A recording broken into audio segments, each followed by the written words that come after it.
The NBA draft. Every single year, GMs select young talent to help their team improve, both for the present and the future. But sometimes, these talents falter out and never really reach that potential that was placed on them. So today, we're going to be giving these GMs another shot to draft the best possible player they can. So a quick thing before we start, let me quickly tell you that criteria. So the three things, potential, injuries, and current team fit, are all taken into account alongside current player ability, of course. Now, let's get into it. With the first pick in the 2017 NBA Draft, the Philadelphia 76ers select Donovan Mitchell from the University of Louisville. This was an impossibly tight battle between two players that I may even call superstars in the league. These two players are Donovan Mitchell and Jayson Tatum. Two guys that are far and away the best two players in their class. What really separated Mitchell from Tatum though for me was the fact that he's been playing winning basketball. As we know, the Jazz were the #1 seed in the West last year, and this year they're somewhere between 3 and 4, I'm not sure which. While on the other hand, the Celtics are currently sitting at 8th in the Eastern Conference with a 51% win percentage. Keep in mind the Jazz are at 62.5%, significantly better. Last year, they finished 500, 36 and 36.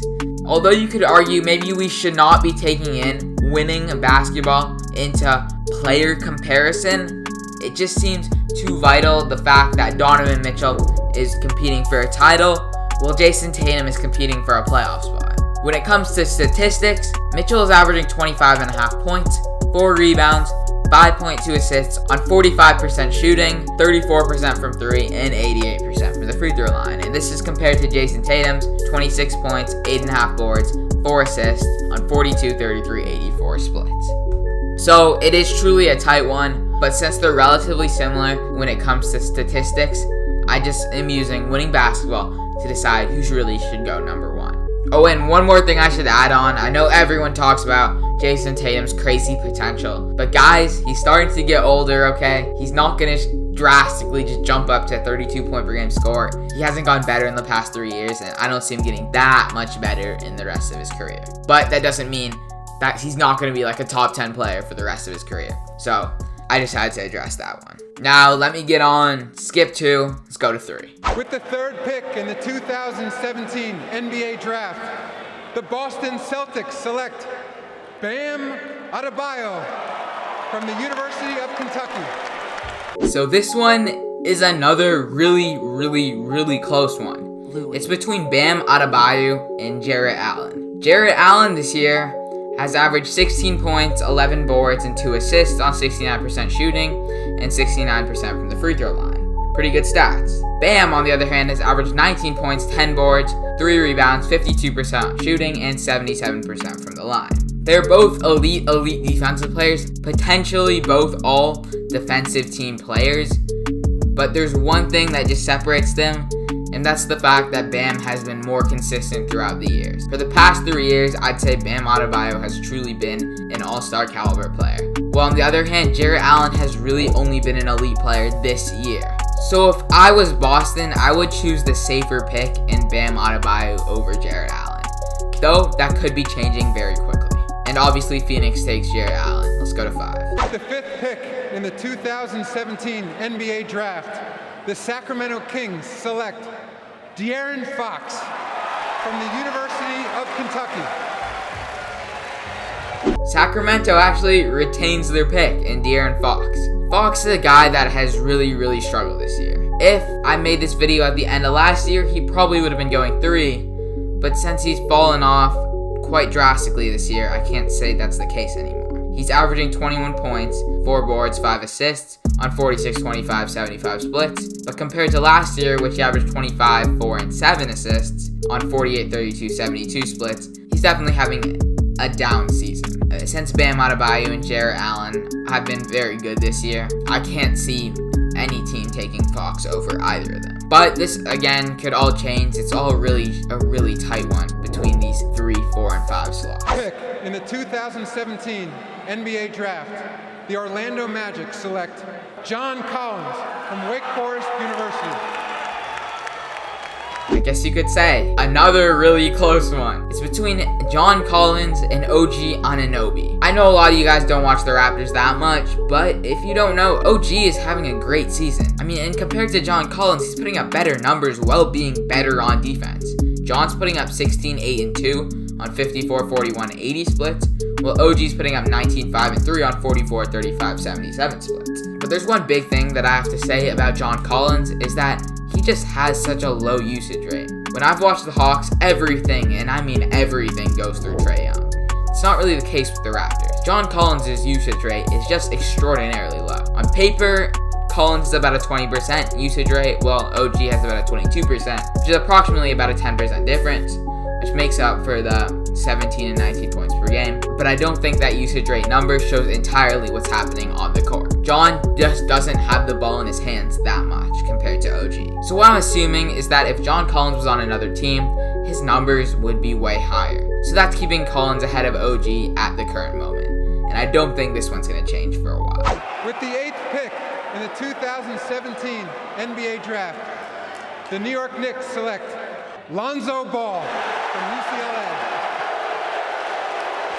Lonzo Ball. Some may, to this day, still call him a bust, but I don't think it's fair to. At the end of the day, he's still a very, very good role player. He's vital to the Bulls by being amazing on defense and being an amazing three-point shooter. His base stats just don't tell the full story of Lonzo Ball's impact on the basketball game. I don't think you could say he goes any higher than this, but I think 8th is pretty much the spot in which most people would put him as. Lonzo still has the capability to become an elite player and to become more than just an elite role player, but I think realistically I don't see him being better than any of these other guys, though he still does have that potential.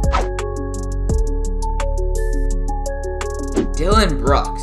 Dillon Brooks is the most underrated player in this draft class. Being a second-round pick, he was looked over very, very quickly, but he's become an underrated scorer while being very good on defense. This year, he's averaging 18, 3, and 3, which is pretty good numbers. Some could even argue that he might be ahead of Lonzo Ball, although personally, I do not believe that. I've looked through a couple of redrafts, and I have not seen this guy anywhere. So, maybe I've not seen something since I do not watch the Grizzlies too much, but from the stats, Dillon Brooks looks like quite a good player. Kyle Kuzma, the guy that's went from overrated to underrated so quickly. At some point in time, he was being compared to Jayson Tatum, and most recently, he was being trashed by the entire world. So, the Lakers traded him this year, as we all know, and he's having quite a good season after this trade commenced. He's averaging 16, 9, and 3, pretty solid numbers. On a Wizard team that is definitely overperforming, Kuzma has been an important piece to this team, and it's really showing the Wizards are the true winners in the Russell Westbrook trade. Although he has not lived up to his rookie hype, he's still a very solid player and easily deserves to be the 10th pick in my redraft, which again is still a huge increase from what he was picked at, which was 27. With the 11th pick in the 2017 NBA Draft, the Charlotte Hornets select Lauri Markkanen from Jyväskylä, Finland. Lauri Markkanen is a guy that has kind of fallen off recently. In his sophomore season, he averaged 19 points, 9 boards, and assists on 43, 36, 87 splits, and it was looking like a draft steal, going 7th. But Lauri has not gotten any better since his sophomore season. I would even say he's regressed. This year, he's only averaging 14, 5, and 2, which is a good bit worse than he did in his sophomore season. He could definitely have a comeback and prove he's worthy of being a higher slot than 11, but personally, I don't see that much in him anymore, and I think this is the player he is. With the 12th pick in the 2017 NBA Draft, the Detroit Pistons select Markelle Fultz from the University of Washington. One of the more interesting players at the current moment in the class, Markelle Fultz was the number 1 pick in the actual draft. Coming out of college, he was an absolutely stunning player and was the consensus number 1 pick. But stuff happened to him that we all know of. His jump shot pretty much just entirely broke. He forgot how to shoot. But he was pretty solid last year. Although he got immediately injured, which is really unfortunate. But personally, I still believe in this potential of his. Markelle is 23 years old and seems like the guy that still has crazy potential. So this is really just a personal opinion. I think he will prove that he belongs as the 12th overall pick in the redraft, because I know most would not include him in their lottery redraft. I could be very wrong on this. I have absolutely no clue. I still believe in his potential, and I think he can at least be a solid point guard. With the 13th pick in the 2017 NBA Draft, the Denver Nuggets select Jonathan Isaac from Florida State University. Jonathan Isaac, the former number 6 overall pick. The 6'11" power forward is an absolutely elite defender. But what really has happened is he got a severe injury in the bubble in the 1920 season. Although yes, Markelle has also gotten an injury. Why is Isaac so low when he was probably better than Markelle during his time when he wasn't injured? I just don't see the same potential in Jonathan Isaac as I see in Fultz. Yes, he's great on defense, but I don't see that much offensive potential in Jonathan. And he's practically 2 years behind everyone else, as the last time he played was the 1920 season. I don't think his numbers really matter, but I might as well just say them. 2 years ago, he averaged 12 points, 7 boards, and assists on 47, 34, 78 splits. But he was mostly known for his defense, which he is very, very elite at. When he comes back from injury, he can easily prove that he deserves to go like 7, 8. But at the current moment, I can't see him going any higher than 13. And the final one is Derek White. I think this guy's a very, very solid role player, and no one really talks about him. He's averaging 14, 4, and 6, 42, 30, 86 splits. He's a solid contributor to almost every single team, and I don't see anyone else that can take his spot with the last pick in the lottery. Thank you guys for watching. If you guys are basketball fans, I highly recommend you hit that red button, as I'll be making some great content for you guys in the near future. Again, thank you for watching, and as always, until next time, peace.